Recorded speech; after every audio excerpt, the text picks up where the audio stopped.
Now that rattling noise right there could be the difference between this being a good car for someone and it having a scrap engine. That is because that rattle is coming from either the timing chain tensioner or the oil's not reaching the top of the engine fast enough. Either one of those scenarios ends with... Yeah, that's right, disaster. So here's what we're gonna do to solve it, right? Whether it's the oil not getting to the top end quick enough or whether it's the timing chain tensioner, we don't know. However, we have no record of the chain being changed on this, so we've got our chain kit, as you can see, with all of the relevant bits. We're gonna change the chain. Now, whilst we're down there, what we're gonna do is drop the sump off and clean that pickup out to make sure it's sucking oil perfectly. So it's time to glove up and let's get dirty. And if it's your first time here, here's a quick recap of how this Polo project came to be. We bought a 500 quid snotter from Facebook Marketplace to save it from the scrapyard. It's the 2010 Volkswagen Polo 1.2 and here is everything that's wrong with it. Main issue then, power steering doesn't work. Oh dear. Scratches and dents are many. This wing doesn't look too bad at the moment, but if you look at this was yesterday. They got 109,000 miles on it. It's a perfect first time driver car. We're going to whack a timing chain on it, do a service, make sure everything's good as gold with the engine. And fix the power steering. It has also had a boatload of crap paint repairs. Yes, and it did have a terrible blind person window tint on here yesterday. I will also put a picture of that in now. Yes. This is someone's hilarious attempt at painting a bonnet. Massive runs all the way down the front edge, hilarious. So that'll have to be sorted, no doubt. And the headlights are in need of some serious restoration. That is done for. They are fine if you don't want to see where you're going. Yeah, I think most people do. First order of business then is draining the oil.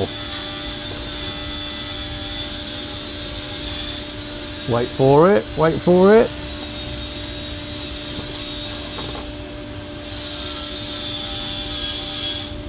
Longest sump plug ever, there we go. There she blows. So the oil's out, I'm just popping the sump plug back in because what we're going to do, make the first job to pull this sump off so we can check the pickup because it's quick and easy. Always best practice to put the sump plug back in afterwards, isn't it, Luke? Don't you even mention that or go there. I don't even know why you would say that What to me. happened that time? Nothing has ever happened with me and the sump plug, so... Do you mean that time when you changed the oil and then refilled the oil and then thought, why is there a pool of oil on the road? It's kind of happened to the best of us, so go away. The sump bolts are a 5mm hex and they're not going to be ridiculously tight. If they are, it shows that someone's probably been there before and over tightened them. They are literally pinched up, probably 20 newtons at best. Now this is one thing you don't want to do when you've drained your engine oil and you're working under the car, is drop your fucking ratchet in the oil. I'm ashamed to say it's given it a lovely finish, but I'm ashamed to say it's happened to me far more times than I care to admit. It's also bloody covered me in oil. And you think I'd learn the lesson, but now that's got to be clean before we carry on. Brilliant. That does look pretty mint, you know. It does, it's given it a wicked finish. The sump is about to come off the car, so this could be either really good news or it could spell disaster. And we're only going to find that out by pulling it off. So, are we almost there? Yeah, a couple more bolts and just winding out. Then I'm expecting we're going to have to dislodge it because they never just willingly fall off, do they? How funny would it be if it fell off and covered you in oil? Not looking for me at all, Dan. I think it'd be amazing. You are so very nasty. I'm going to keep rolling just in case. Yeah, I bet. Well, there's still 6 more bolts, so you might. I'll cut back on. Okay, so I'm going to position the drain pan because this always happens. Was that my phone? I think so. Oh no! I heard a cracky. These pockets are just no good. Right, so basically what you'll always find with a sump like this, I'm just going on the open edge here where there's obviously a bit of room just to get a flat blade. I use a pry bar or flat blade or just tap it in gently, but the sump will be stuck on the sealant gasket, so it takes a little bit of prying, but eventually once you start getting an edge, it'll start to come away. I mean, this one has never been off, that much is obvious. What's it going to hold? I don't know. Hopefully no hidden oil that's going to go all over my face. A wonder of mystery, whether we have more work to do or not. There's a very small leak coming from the back corner of the sump anyway, to be honest, so... Good job of taking it off it, I guess. Yeah, well that's the thing, it's worth, when you got a sump leak, it's really worth taking... Oh no. You know these phones that they put magnets in and then all the iron filings stick to the back when you pick them up off the floor? Absolutely genius, isn't it? But oh, sorry, just screwdriver in your tripod there, Dan. Do you mind? It's terrible, doesn't it? You leave my tripod well alone. So, would you mind terribly if I screwdriver your tripod? This sounds disgusting. Oh, this has gone off on a tangent. Just a little bit. I might have to use a persuading tool just to knock it in and open that joint up because that is on there. Have you tried shouting at it? Get off! Doesn't Oh, work. it didn't work. Doesn't work. Come on. Lump hammer will do it. I don't think I need anything quite that big. Dan. Need a new sump pan I though. think a assistant.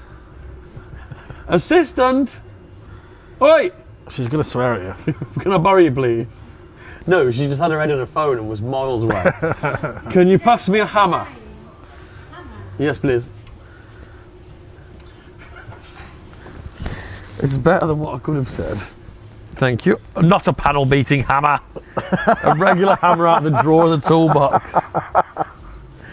I'm not using an £80 planishing Not hammer. a toffee hammer. It's a screwdriver. That'll do. Thank you very much. Honestly. Right. Honestly. See, now, I've got a bad feeling what's going to happen here. You're gonna turn I'm black. pushing this away because I've already dropped the ratchet in there and it splashed. So if this does decide to just let go when I give it the first tap, then I don't want it splashing into the oil drain pan. Come on. Oh, she's on there, all right. Jesus. Have you took all the bolts out? Yes. It's just, you know yourself, you've got to just break that gasket. So a negative part of this is as you're hammering, rust is falling from the top. Yeah, it's also landing straight in my face. It's just that this factory gasket is fantastic, but obviously Oh, the camera's shaking. I'm more going logically. careful because I don't want to mar up the mating surface in there. So you just have to open up a little bit of a gap, but not go too crazy because you don't want to knacker up that mating surface. 7 hours later. It's all right for the ones of us that are lying down, filming down. No, it's not. It's very uncomfortable. Then you should have got a kneeling mat. Not the point, is it? Yes, it is. It's not. Oh my god. Stop kicking me. Can't get the bloody staff.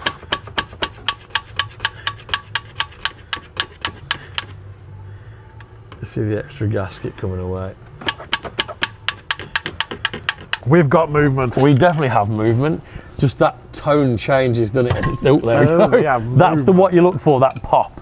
Right, and then when that pop happens, that's when you can kind of then start to, I mean, it's still on there, don't get me wrong, but He says. at the moment, it's just held up by the sealant at the back. So we just need to kind of carefully lever. Easy does it. There we go. And then we'll give it a bit of a pull and a wiggle that way and that way. Ouch. Let's hope there's good news in here. Yeah, fingers crossed. I'm definitely hoping for some good news because we don't get a huge amount of that around here, and it's nice to have. I want a pedal. Well, bad news in here won't set any profit on this car. That is exactly it. Yeah. Now, What the hell are you doing? get a mechanics creeping. They said you won't get caught up on pedals. You They need better said. floor for that. Yeah, that's the trouble. I'm on the world's worst floor. Right. Come on, Come on, man. tease you down. That's very loose over here. Yeah, it is. It's just the back. It's the back mating surface. I'm going to have to give it. Ow! There we go. Ah, why does that always happen? Okay. So that's a smashed thumb knuckle against the subframe, obviously.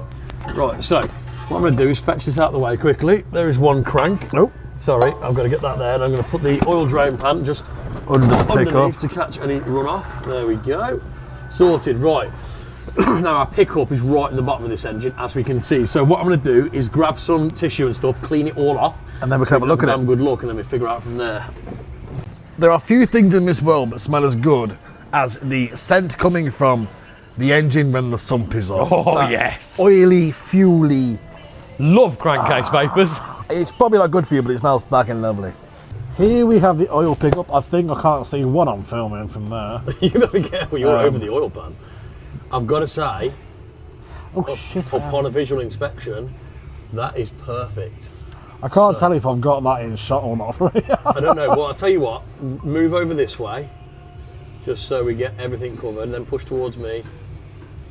Let me just hold it there. If you can't see that, you're not going to see it. But Yeah, that is the clean. oil pickup. And Perfect. it's looking So, good. from what I Oh. can see in there, absolutely no bother whatsoever. So that's a good sign. Great, so we can get the chain off and get going then. Absolutely right. So some more great news. I'm just wiping out the last dregs of oil out the sump, and that's there is clean, isn't it? absolutely no signs of any kind of metal or anything like that. So I'm confident in that case that that rattling is just a timing chain tensioner, which is a bonus because we plan to change it anyway, so that is an absolute win. Okie doke, now the bottom bits are tackled, time to get the auxiliary belt off. So let's slack on the old tensioner, which is always fun, and then peel the belt off the pulleys. Never got the angle for this, have you, no matter which way you do it? No, never. I normally use a spanner, but today is not that day. There we go, sorted. Fan belt's off then, and on inspection, it doesn't look too bad at all. I reckon this car has had a bit more servicing than we thought. You can tell how right he's calling it a fan belt. Fan belt. Now, we have noticed there is definite oil leak in this area. We don't know whether it's coming from above or whether it is actually coming from the timing chain case seal. However, Hopefully it's a seal. hopefully it's a seal, because good news, in the kit, you actually get a new seal for that case. Yeah, you do. You get all your sprockets, which are keyed, which is nice. You get your chain, you get your guides, you get your tensioner. To be honest, for the money, like 60 quid, that's a bloody good chain kit. Yep. So I think the next thing to do then is carry on stripping and get the thing changed so we can get this car back on its wheels. We've definitely had kits with less for more, haven't we? Yes, without a doubt. We're on to the exciting bit then, which now is finally getting the engine mount and all the associated bits off so we can get into that timing cover. So I've got a jack under the engine. I'm not just going to start whipping out engine mount bolts with that set there to hold on to it. But now the jack's under, we know we can release it without worrying about it dropping off. There we go, that's the initial bit of drop that you're going to get. And now it's stable, hence why I can undo that by my hand. So in usual fashion, Dan's idea was to drill a big hole through the expansion tank to get to this nut on the engine mount, whereas I'd just rather use a spanner, because that's the easiest way and saves us a fortune damaging things. Well, it's a lot easier. You just got to replace the bottle. It isn't easier, because then there's hassle afterwards to replace everything. It's definitely anything but easier, that's for sure. Probably have to move the expansion tank anyway, to be honest, because that's just slipping off. Oh, brilliant. yeah, Move the expansion tank. In my usual haste to get things done, I've got to wedge the impact gun between the arch liner and the engine. What are you like? Well, I was just rushing. I was trying to get the bottom crank pulley off, and to be fair, it didn't work the way I thought it was going to work, so I've wedged the gun, so I'm just going to have to drop the arch liner away now to be able to rescue the impact gun. For once though, it's a nice, easily solved problem, isn't it? Yeah, absolutely. Right, so that there is the water pump pulley off. Bonus, so just the last couple of bolts now, and then the timing chain cover is out of the way and we can see what we're up against. So the timing chain cover is loose and about to come off. So what I'm going to do is remove the dipstick tube and pass that to a glamorous assistant, if you would, thank you. Right, and then I'm going to try and wiggle this free because it's bound up on a bit of sealant at the back, I think, but generally, everywhere else, it is about, oh, there we go, it's coming, it's coming. They're a pig, these, and everybody wonders why you can't get them back on and sealed up really well. Well, this is exactly why. This is where I find out, oh, there we go. No, I haven't got to take the water pump out, I don't think, but I probably will have to remove the crank sensor, but there we go, that's one chain, and by the looks of it, a failing tensioner, which is where our rattle is coming from. So, next thing to do is get all this swapped over. Timing chain cover is off, we've got the chain and the sprockets exposed, so our tensioner down there, that's the culprit, that's what's causing all that rattle when the car starts up.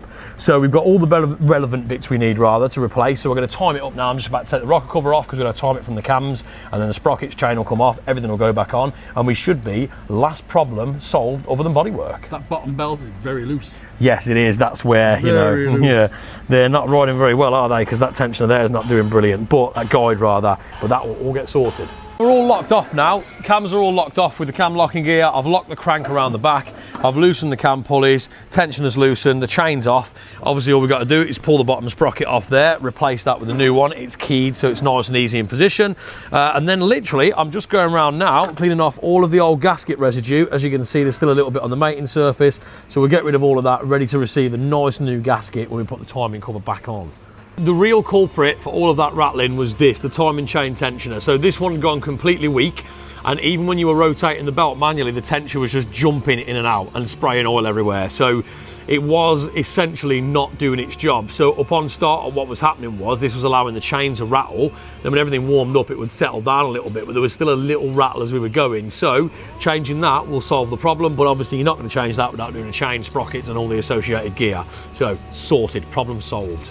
Another thing that was really worth doing while we were here was the oil filter housing gasket. There'd obviously been a leak coming from, well, it appeared the oil filter housing down here because there was crud and oil everywhere, which have cleaned off now. And £9 on a new gasket was definitely worth it for the sake of while we had the timing cover off, undoing the 2 bolts and putting it back in. So there's a new filter going in there shortly when we refill with oil, but that is going to stop that leak. And there was a small leak coming out the back of the timing cover. So all said and done, we should have 0 leaks on this engine, which is a win. So let's get this refitted. And there we are, oil filter housing refitted with the new gasket, leak solved. And you'll probably notice as well, everything's back on. Timing chain is in, it's timed up, covers on, all sealed. All the new bits and bobs are on around the auxiliary belt as well, so new idler pulley down there. Now, we haven't started this yet. We've refilled it with oil. We've had to move the car manually before we started it because we've got a few things to move around. So this is the first start. So we're going to see exactly how this goes. Let's make sure it's out of gear. Right, I'm expecting it to crank a little bit because it's got to build oil pressure, but we'll see. Oh, loud noise.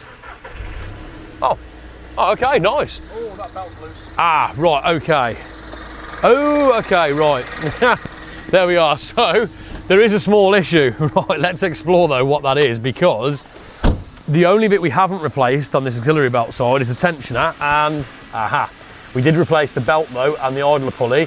So I would say from that, the tensioner is probably dead and it's seen better days. So I think we need to swap that to make that belt nice and tight. Otherwise it's going to start slipping, you know, the alternator won't charge the battery properly and all that kind of stuff. That's definitely too slack. Oh dear. Quarter of a turn, don't they? And, yeah, I think we can roll it all the way around. Yeah. I think that's done for. Right, that's the next thing we need to do then, and then we can actually start cracking on and getting on with bodywork and stuff. So join us in the next video. We'll swap that tensioner, see if it cures the problem, start getting on with the way this car looks. And of course, just remember to hit all the buttons, like, comment and subscribe if you will. It massively helps our channel and we really appreciate it.